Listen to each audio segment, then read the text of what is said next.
Agora, pela UGT, senhor Francisco Pereira de Souza Filho, secretário de Organização Política da União Geral dos Trabalhadores, UGT.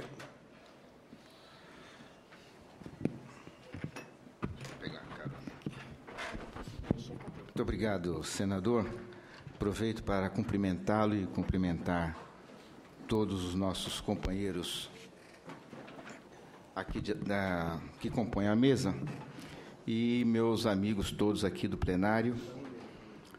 E eu queria começar, primeiro, fazendo aqui um registro da atitude do senador Cássio Cunha Lima. Eu acho que o senador, ele foi, assim, muito coerente. Da semana passada para cá, quando começou essa coisa ficar um pouquinho mais aquecida, o assunto tomar um pouco mais de volume, eu procurei e, infelizmente, no dia que estive aqui, na quinta-feira, quarta e quinta-feira, não consegui falar. E ele me ligou na sexta-feira. Na sexta-feira ele me ligou e conversamos um pouco. E eu confesso que fiquei surpreso, porque na conversa que tivemos ele demonstrou não conhecer algumas coisas que giravam em torno da NR12. E quando disse a ele algumas experiências que nós já havíamos tido durante esse período todo de negociações, finalizou a conversa dizendo: olha, eu acho que nós temos que continuar conversando, nós temos que debater, e talvez o que pode ser feito agora é tirar o caráter de urgência, né, do PDS, né, senador?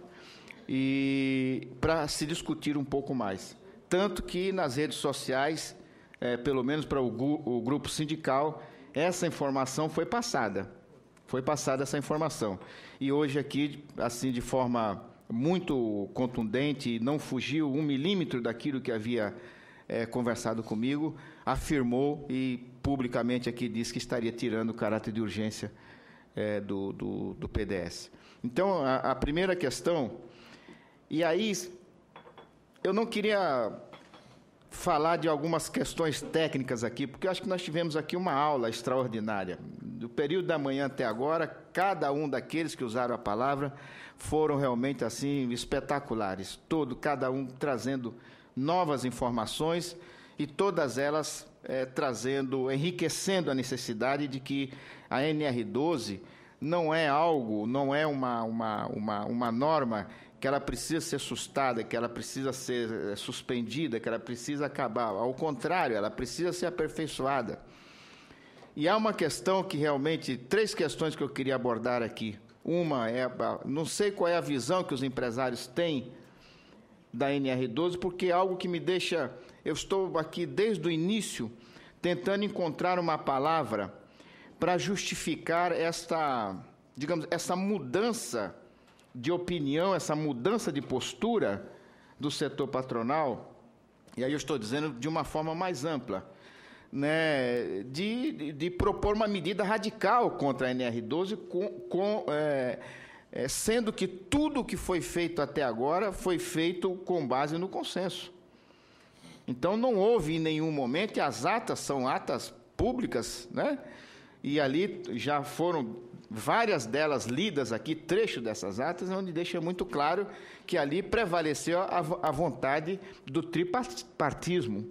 Ou seja, se isso não valer alguma coisa, o que é que vale? Então, depois de 12 anos, 10 anos trabalhando, 12 anos trabalhando em cima de vários consensos, e quando chega isso ao ponto melhor, diz, bom, agora eu não vale mais. E não vale mais a ponto de trazer uma confusão importante. Era essa palavra que aliás, ainda continuo sem palavras para tentar compreender qual foi as informações levadas até o senador Cássio Cunha Lima e aos deputados, pelo menos 2 que até agora apresentaram projetos de leis na Câmara dos Deputados, também com a mesma finalidade. Inclusive fiquei sabendo agora, que reapresentou a questão do caráter de urgência, né, na Câmara dos Deputados. Então, eu não sei qual foi a história contada, porque nós trabalhamos durante esses anos todos exatamente para construir essa norma. E agora parece que as coisas não valem mais. Então, essa é uma questão que eu queria... Pois não. Eu espero que esses 2 deputados sigam o exemplo do senador. O senador, numa audiência pública representativa como essa, assumiu de retirar a urgência. Eu não sei o nome dos 2 deputados.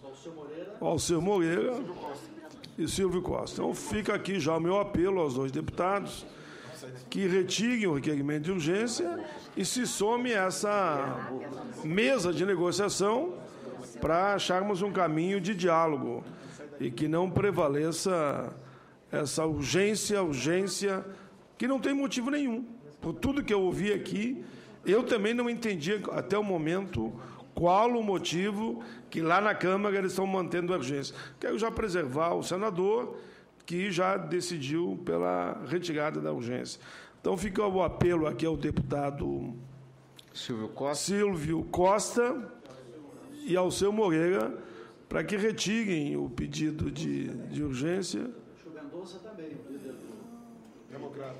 E fica também o pedido ao Mendonça, que eu conheço os 3, de forma tal que siga um exemplo do senador Cássio, que é o líder da oposição aqui no Senado, e também retirem esse pedido de urgência.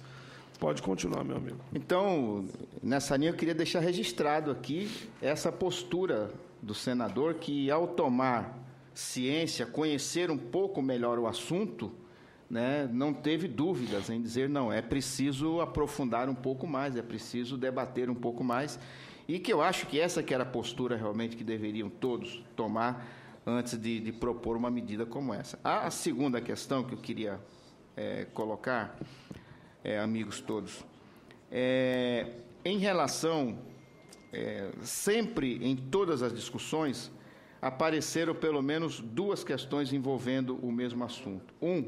Era a questão da operacionalidade, levantada sempre, argumentos levantados pelo setor patronal, e o outro era a questão de custos. Eu trabalho, queria que vocês me permitissem falar alguma coisa assim da corporação. Eu trabalho no setor de panificação e confeitaria. Acho que foram as únicas coisas que eu conheci que têm vida eterna, são máquinas de padarias. Cilindro de massa, ele tem vida eterna. É a mesma máquina de quando inventaram aquela máquina, é exatamente a mesma até hoje. Ela trabalha com um produto macio, né, que é farinha, sal, açúcar, manteiga, essas coisas, não estraga os tubos que são feitos de ferro. Mas a mão, o braço, não tem conversa. Então, essa máquina ela tem vida eterna. As primeiras estão em circulação, estão em operação, melhor dizendo, até hoje. Bom, nós discutimos, ao longo desses anos todos, como nós sentimos esse problema de forma muito dura, muito forte dentro do setor de panificação, nós fomos buscar muitas formas. Uma delas, pelo menos, senador e amigos todos, nós tentamos minimizar, que era a questão de custos.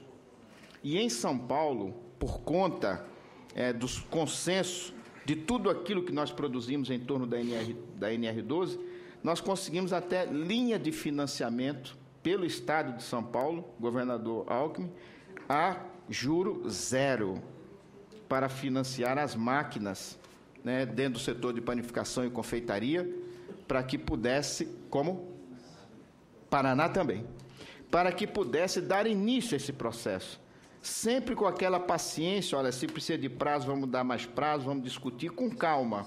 Mas um dos itens que era, assim, bastante sentido nas reuniões era a questão, realmente, de como financiar esses equipamentos. Então, corremos atrás, e aí o setor patronal de lá de São Paulo ajudou, trabalhou nisso, e nós, certamente, estávamos muito na frente, até porque,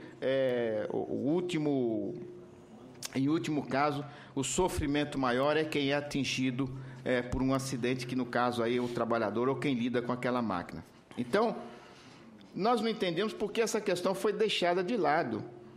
Ao invés de buscar, então, bom, se o problema é financiamento, se o problema é buscar uma máquina melhor, então vamos discutir com o Senado, vamos discutir com a Câmara dos Deputados, vamos discutir aonde tiver palco, né? Quais são as formas que podemos encontrar no sentido de poder baratear, chegar essas máquinas até o mercado e por aí vai. Bom, então essa é uma questão que me estranha. Mais um minuto. Me estranha. E a última é exatamente, alguns já haviam colocado aqui, que não se trata apenas de modernização. Isso não tem absolutamente nada a ver com modernização de processo de produção, de produzir com mais ou com menos. Não se trata disso. Essa questão se trata realmente de uma questão humana. Senador, a minha categoria, padeiros de São Paulo, onde vivo desde menino, desde criança, então eu sou testemunha dos acidentes ocorridos com adolescentes, meninos e meninas que antes mesmo de chegar ao mercado de trabalho, já não poder mais ingressar por perder mão, braço e por aí vai. Então, é uma questão humana, não se trata de uma questão econômica, de modernizar disso ou daquilo. Se trata de uma questão humana. Então, contra isso, eu acho que vale qualquer esforço. Falei com o ministro da Previdência semana passada, nesses últimos 7 anos, são 70 bilhões que se gastam com acidentes de trabalho. Não é possível isso não ter nenhuma repercussão. Será que não vale nenhum esforço no sentido de procurar encontrar uma solução, encontrar um caminho?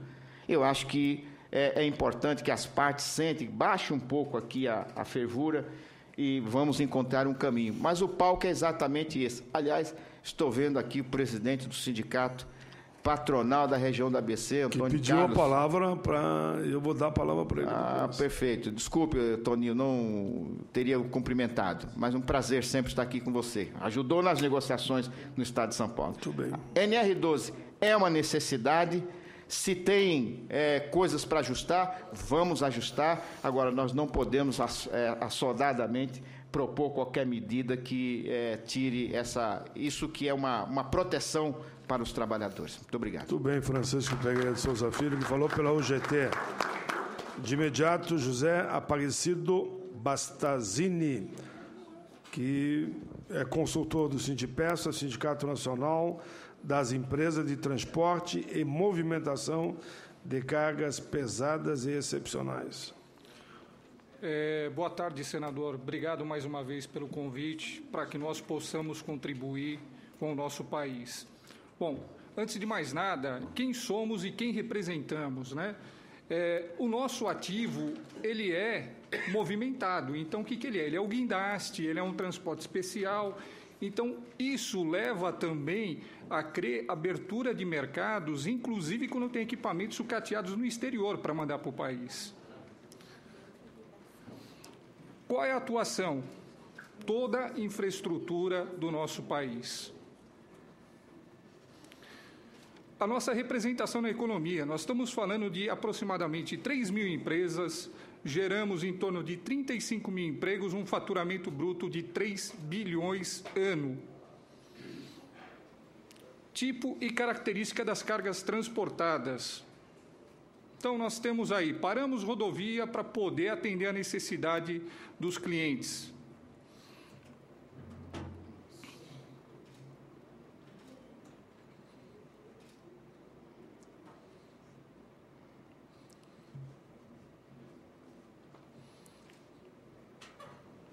São algumas peças que literalmente ocupam espaço, depende de normas regulamentadoras, inclusive, para atender a parte do transporte especial. Bom, aqui eu fiz uma visita a campo e, por sinal, eu fiz uma denúncia ao Ministério do Trabalho. Isso é um parque eólico onde tinham estrangeiros trabalhando com visto de turista. E os IPIs é isso que vocês estão vendo. Aqui nós temos algumas figuras de acidentes. Se puderem colocar.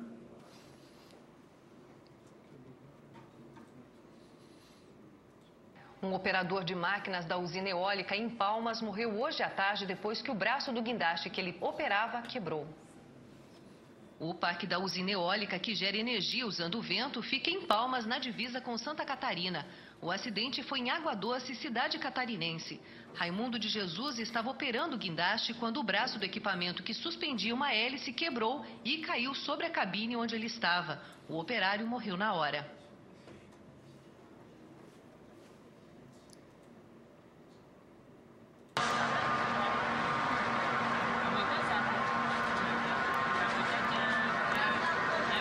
Aqui é uma operação no exterior.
Acidente com guindaste provoca prejuízo em um restaurante de Belém, no Pará.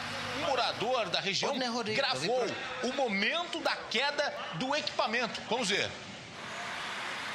Todo danificado, grade no chão e cabos da rede elétrica rompidos. Estrago provocado por este guindaste quando era testado para remover um forno até o andar de cima do restaurante. As imagens de celular registraram toda a ação, do momento em que o equipamento cai dos cabos, provocando um curto-circuito. Imediatamente eu isolei a área, peguei uns cones, o pessoal da Arcom, botamos aqui pelos fios. Clientes estavam na parte térrea do restaurante. Repare nas imagens do cinegrafista amador. Várias pessoas saem apressadas do local. O caminhão foi simplesmente todo.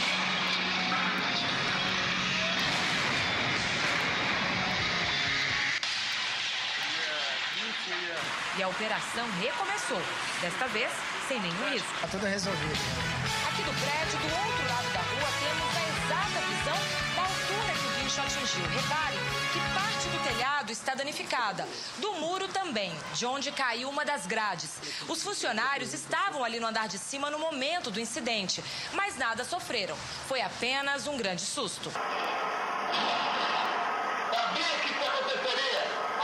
Tem manutenção esses caminhões? Não, manutenção tem, né? É tipo quando a gente adoece, né? De repente a gente tá bom e pode estar doente. Assim ela dá vazão, aí estoura o reparo.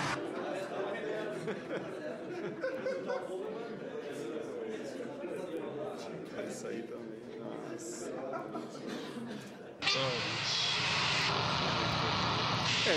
Se atentem nos operadores e o tamanho da peça que está correndo risco eminente aí de cair sobre ele.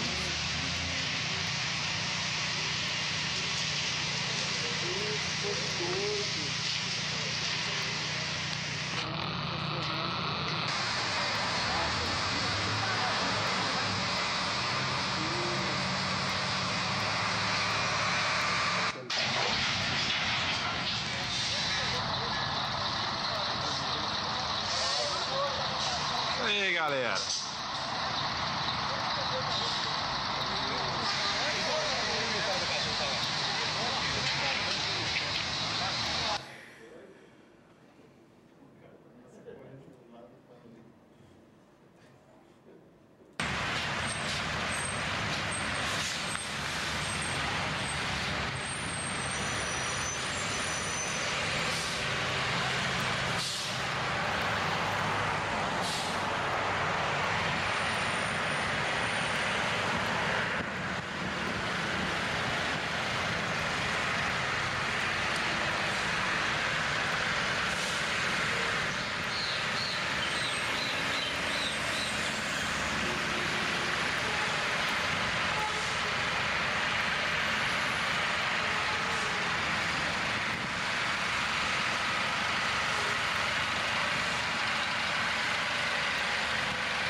Bom, só para finalizarmos, então o que acontece? Muitas vezes nós olhamos o chão de fábrica, eu também vim de chão de fábrica, de empresas multinacionais.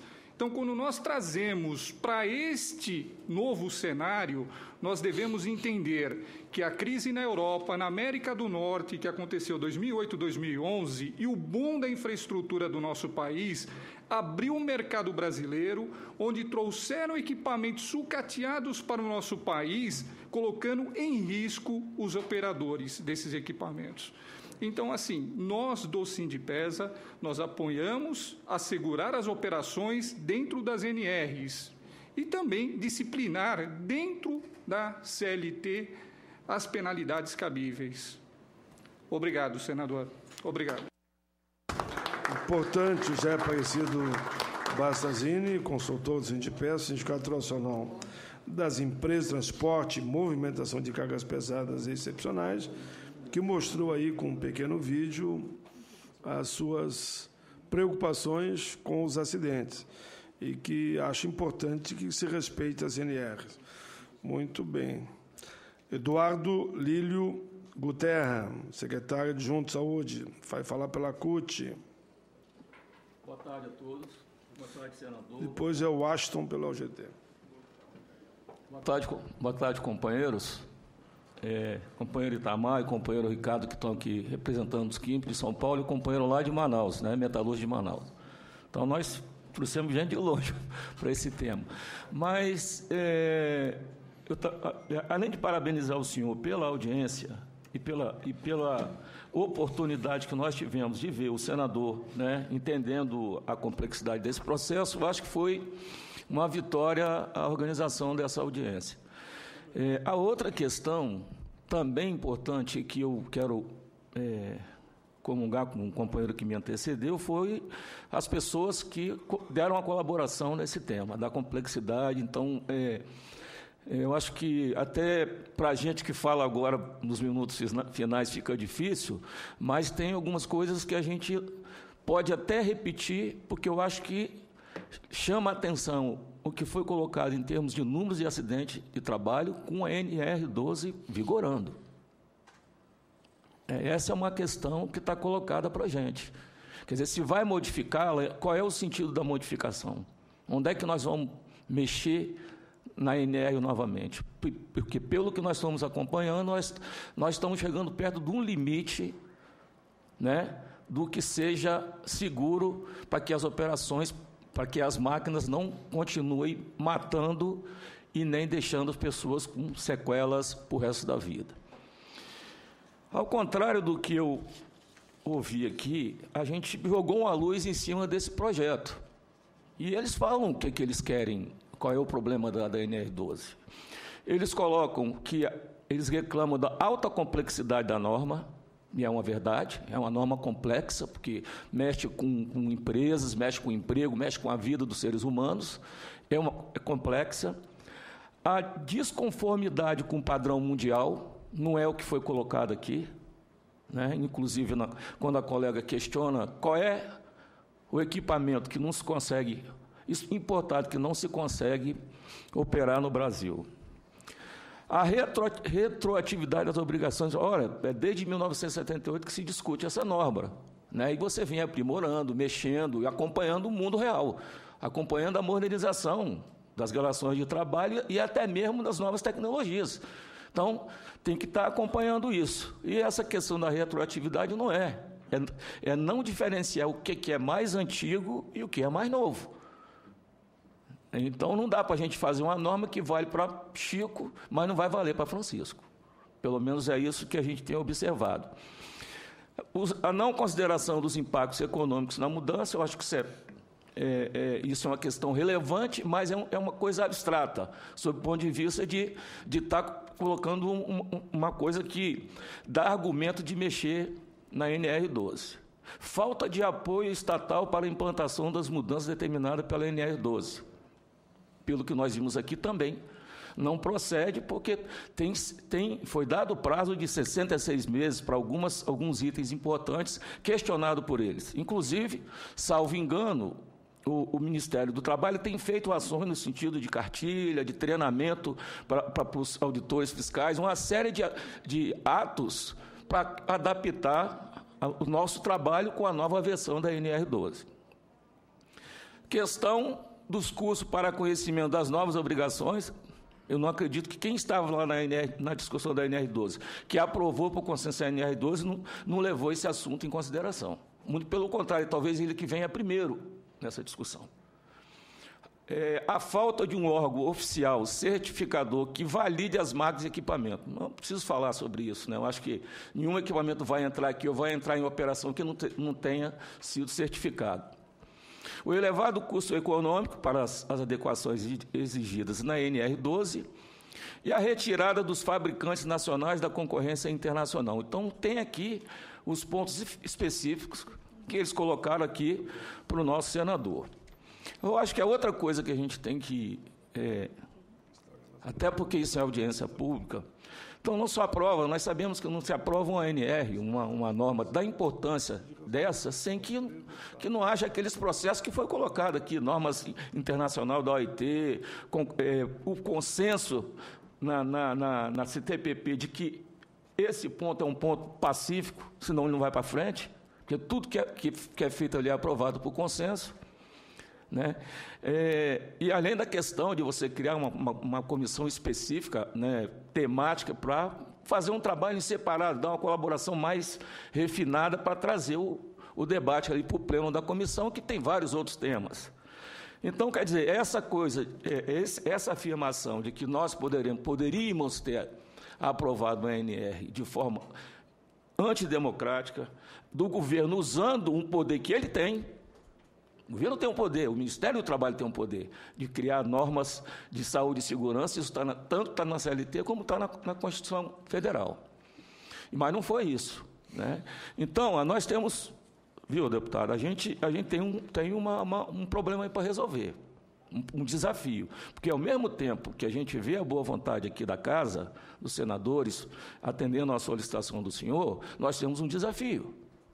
Porque eu acredito que isso vai voltar lá para a comissão, porque nós estamos lá. Mas qual é o nosso limite nessa discussão?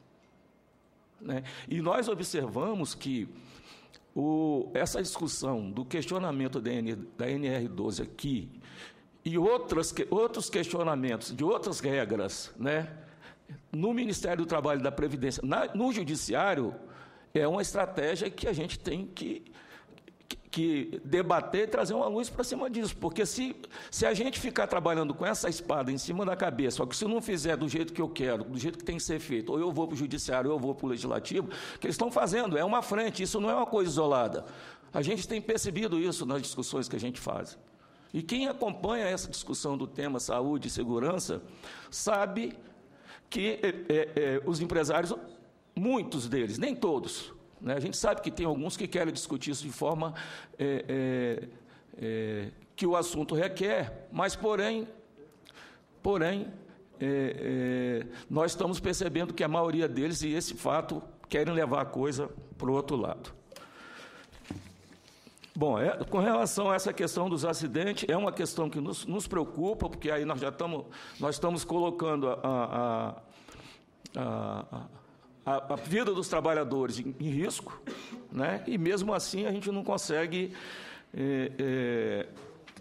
fazer com que eles entendam a importância dessa norma de proteger os trabalhadores. Por fim, eu acho que já foi colocado aqui pelos companheiros, a maioria deles do nosso bloco do movimento sindical, o problema do tripartismo no Brasil, né? Do cumprimento das normas internacionais, e onde é que nós vamos com esse tripartismo que, às vezes, quando me agrada, eu quero, e quando me desagrada, eu não quero. Né? É o caso, por exemplo, dos desafios que nós estamos vivendo na discussão com o governo e com os empresários do Plano Nacional de Saúde do Trabalhador. Né? Que, para nós, precisamos mexer, precisamos evoluir. O empresário não quer porque para ele está bom. Né? Que tem ali os pontos importantes para você implementar uma política de saúde do trabalhador verdadeiramente no Brasil. Então, assim, como fiquei um pouco prejudicado no final, prejudicado não, no sentido de que foi um debate bastante enriquecedor, em nome da CUT, queria mais uma vez agradecer o senador e todos os que contribuíram nesse debate. E eu acho que esse tema tem que voltar lá para a CTPP, que é o lugar que a gente tem que discutir esses assuntos. Muito bem. Muito bem, o Eduardo Lídio Guterra, que falou pela CUT, e mostra as suas preocupações que esse debate vai continuar. Não é porque retira a urgência que nós temos que estar em estado de alerta permanente para essa questão. É idêntico à terceirização. Eduardo falou agora o Aston Santos, o Maradona. Fala Maradona da UGT, que é coordenador da bancada dos trabalhadores, também na comissão tripartite temática. Boa tarde a todos. Mais uma vez, é lógico que para nós a gente faz isso com muita satisfação, cumprimentar o senador Paulo Paim por mais essa batalha que nós vencemos hoje, né? Que a guerra continua aí declarada. Nós vencemos uma batalha hoje.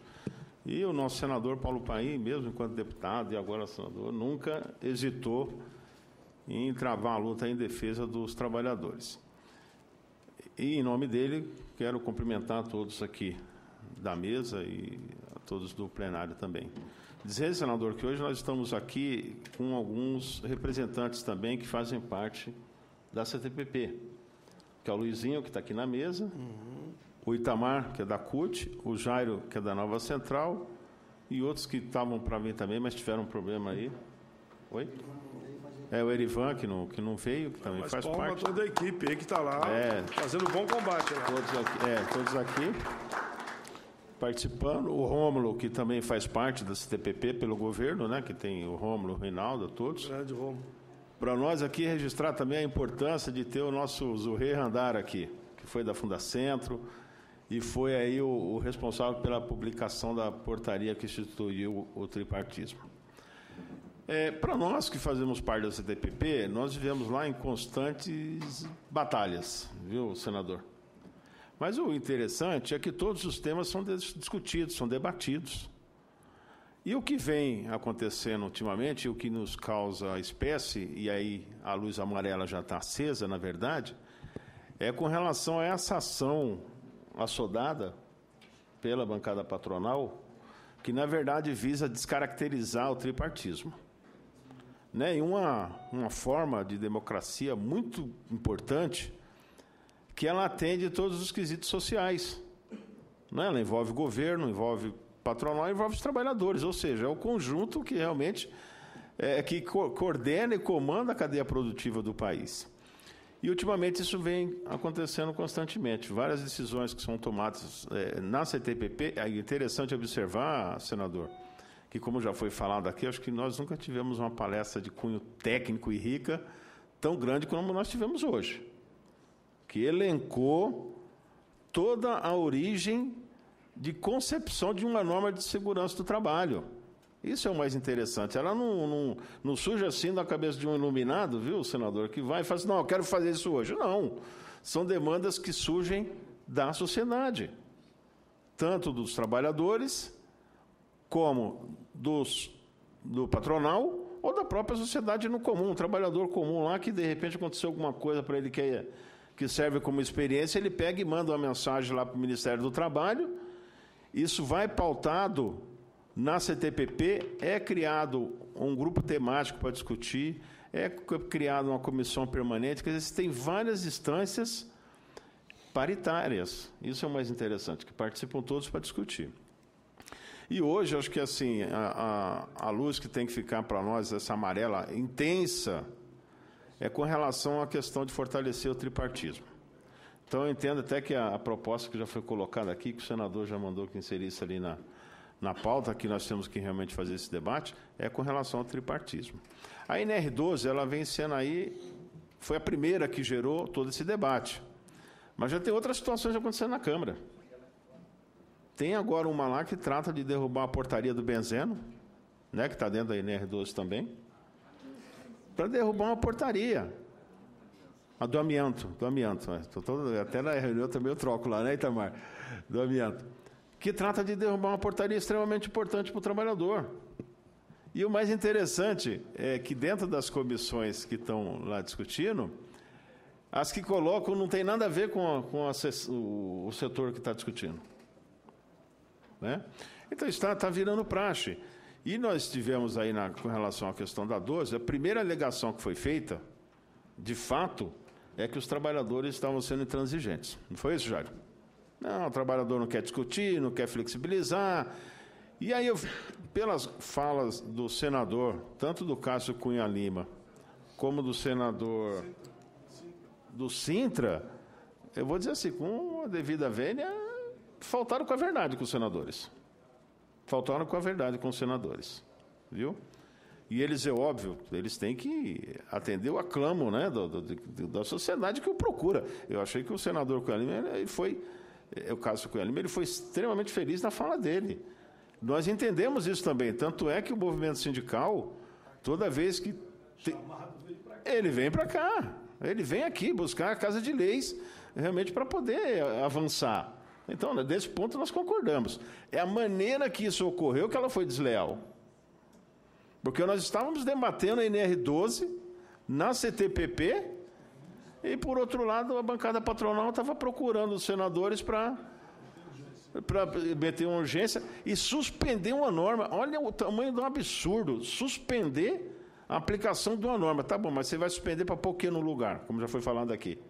Nada, não tem proposta. Mas não estão fazendo isso. Mas em algum momento, aí que entra o interessante, senador, que a gente tem que cumprimentá-lo por mais uma vez, essa sua demonstração. Né? Não, peraí, vamos ouvir o outro lado. Porque até então só estavam trabalhando aqui com o lado patronal. Nem chamaram o governo e nem chamaram os trabalhadores. Aí nós tivemos que sair correndo que nem maluco desde sexta-feira, né? Mas conseguimos mobilizar. Todos tiveram um papel extremamente importante. Tanto é que o Chiquinho lembrou bem aqui que na sexta-feira a gente ainda hesitou um pouco, viu, senador? Porque o Chiquinho conversou, né, com o senador Cássio Cunha Lima, e ele falou, não, eu vou... Por conta de todas essas alegações que ele já tinha escutado de outros, né? Mas aí que o Chiquinho, acho que ficou 1 hora com ele no telefone, né, Chiquinho? Falando, pô, não é assim que funciona, você tem a CTPP, você tem uma comissão, NR... Cumprimentar também as redes sociais, porque todas as redes começaram a bombar essa questão e demonstrar preocupação. Tudo ajudou. Eu recebi o teu. No meu, eu recebi o do Chiquinho. E aí, ele explicou para o senador, não, tem comissões, senador. Essa NR12, ela não saiu assim, num estalar de dedo. Não, foram mais de 2 anos de discussão. E até pelo nosso calendário, para que seja publicada uma norma, senador, é no mínimo 2 anos.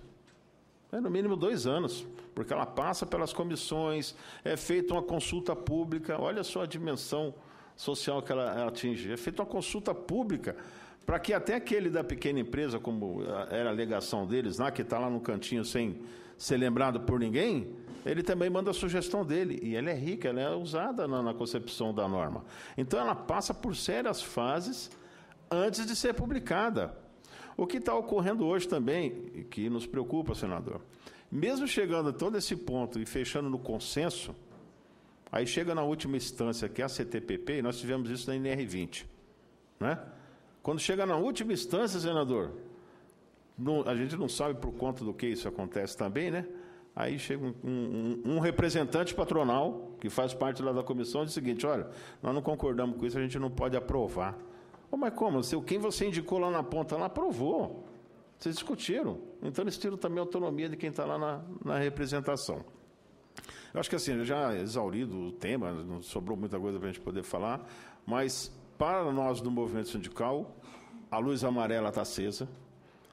Para a representação também do Ministério do Trabalho, a luz amarela está acesa. As normas que nós temos aí, e isso é o mais preocupante, senador, foram aprovadas por essa Casa de Lei. As convenções da OIT, em que o Brasil é signatário, elas foram aprovadas por essa Casa de Lei, né? E promulgadas pela Presidência da República, todas elas. Então, foi muito boa a palestra do procurador também ali, que fez elencou esses pontos. Não se pode, pura e simplesmente, apresentar aqui um projeto, não, e acaba com tudo isso, vamos lá para o zero e esqueçam. E nós que somos prevencionistas, senador, a nossa prioridade é preservar a vida do trabalhador. E o que é de pequena empresa não tem menor valor do que a da grande empresa. Acho que todos estão no mesmo tamanho.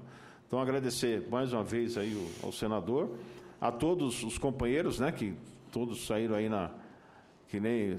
A palavra é legal, né? Que nem maluco, né? Correndo para poder se mobilizar e fazer valer os nossos direitos.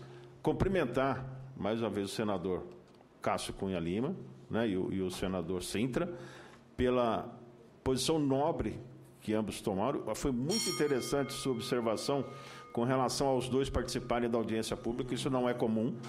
Isso não é comum, porque ele já fica pensando que ele vai ser apedrejado, né? Então, eu já nem vou... O que não aconteceu. Mas tiveram uma ação nobre de entender... E o que nós estávamos procurando, senador, isso nós deixamos muito claro também para o senador Paim, quando nós tivemos, e também lá com o senador Renan, com o presidente do Senado, nós estamos fugindo do debate. Nós queremos o debate, mas que ele seja feito de maneira justa. A maneira que ele foi colocado inicialmente, ele não estava sendo justo. Então, nós vamos continuar no debate e não dormir, né? Porque a tirania só adormece. Tudo bem, Maradona, que falou pela UGT e faz parte também da bancada tripartite. Por fim, convido agora o Dr. Floriano Martins de Sá Neto. Ele é vice-presidente da Política de Classe da Associação Nacional dos Auditores Fiscais da Receita Federal do Brasil, ANFIP. Floriano, com a palavra.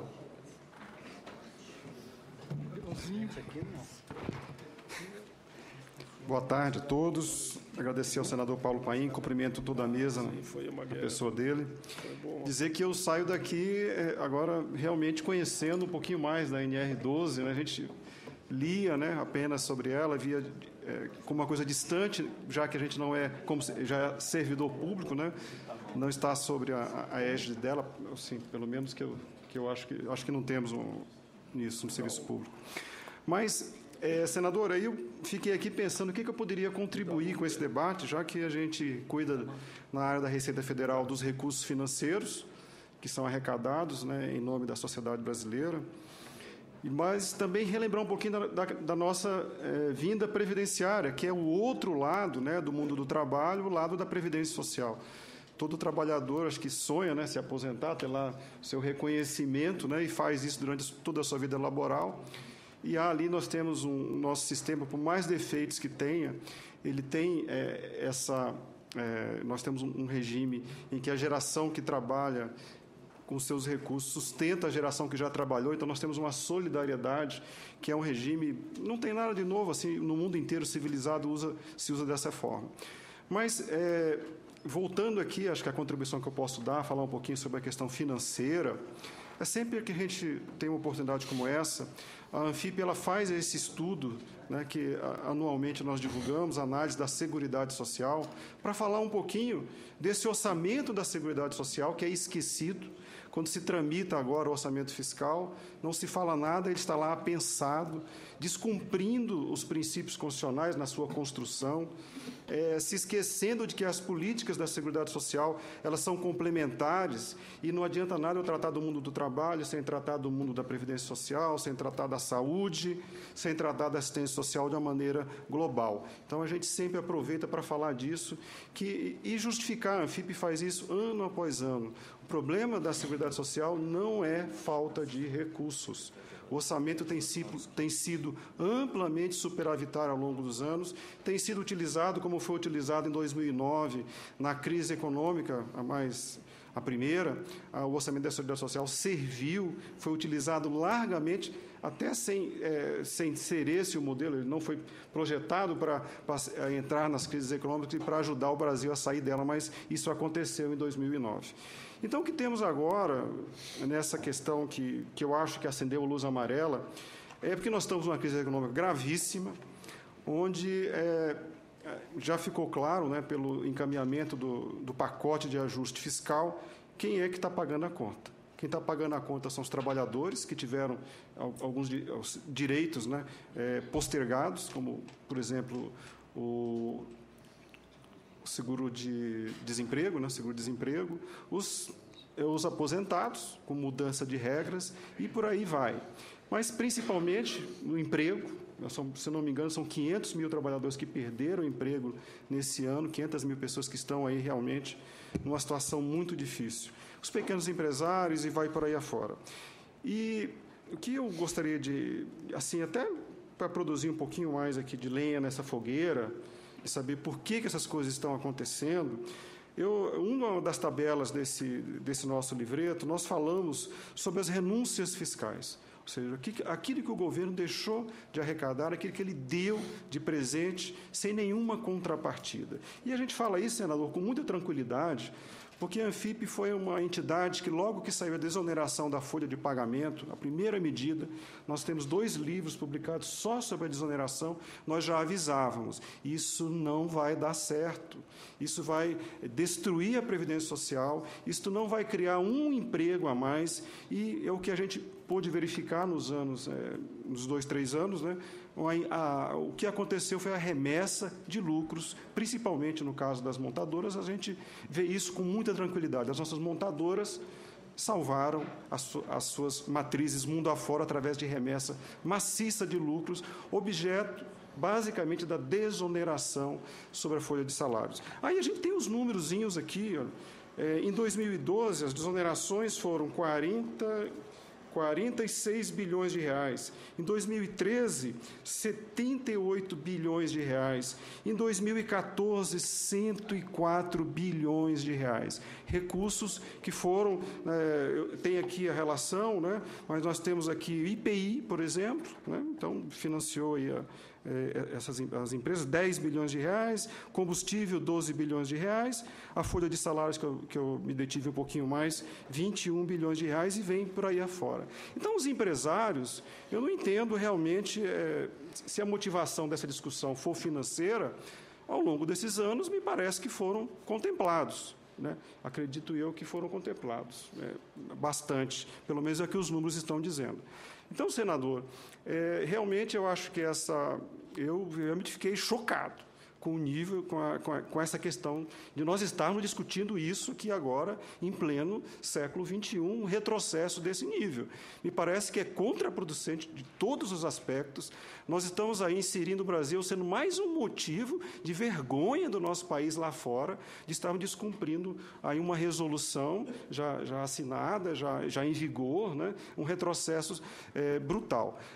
No que diz a Previdência Social, a gente escuta isso, já vem escutando isso oficialmente através dos números, a Previdência se preocupa com o número. Olha, aumentou o auxílio-doença, olha, aumentou o auxílio acidentário. E como nós não temos, senador Paulo Paim, essa composição, esse olhar que englobe o trabalho, a previdência social, a saúde, como uma política única, a gente olha o número e esquece de olhar que por trás daquele número tem aqui o que foi dito aqui, um trabalhador que perdeu a mão, que perdeu um braço e que perdeu a vida, que perdeu a dignidade, e ainda mais quando a gente olha um jovem entrando no mercado de trabalho. Meu Deus do céu, que mundo que nós vivemos. Então, eu realmente, a Anfip, ela vem aqui falar rapidamente isso. Sobre a parte fiscal, nós não temos problemas com o orçamento da Seguridade Social. Provavelmente, nesse ano de 2015, ele não será superavitário ou talvez pouco superavitário. Esse não é a discussão. A discussão realmente está, eu acho que foi bem colocada pelo último companheiro que falou aqui. Realmente, nós temos que ficar atentos. O que está acontecendo? A gente está vendo quem está pagando a conta do ajuste. E agora essa conta está sendo ampliada, né? Me parece que cada vez mais estão se buscando outros atores que estão desprotegidos, e aí só nos resta estarmos aí juntos, os entes governamentais que atuam na matéria, as entidades representativas chamam muita atenção, é hora de fortalecer, de dar condições para que as nossas entidades, sindicatos, federações, centrais, possam efetivamente defender o interesse maior do trabalhador e mais do que isso, o interesse é do Brasil, que nós estamos falando.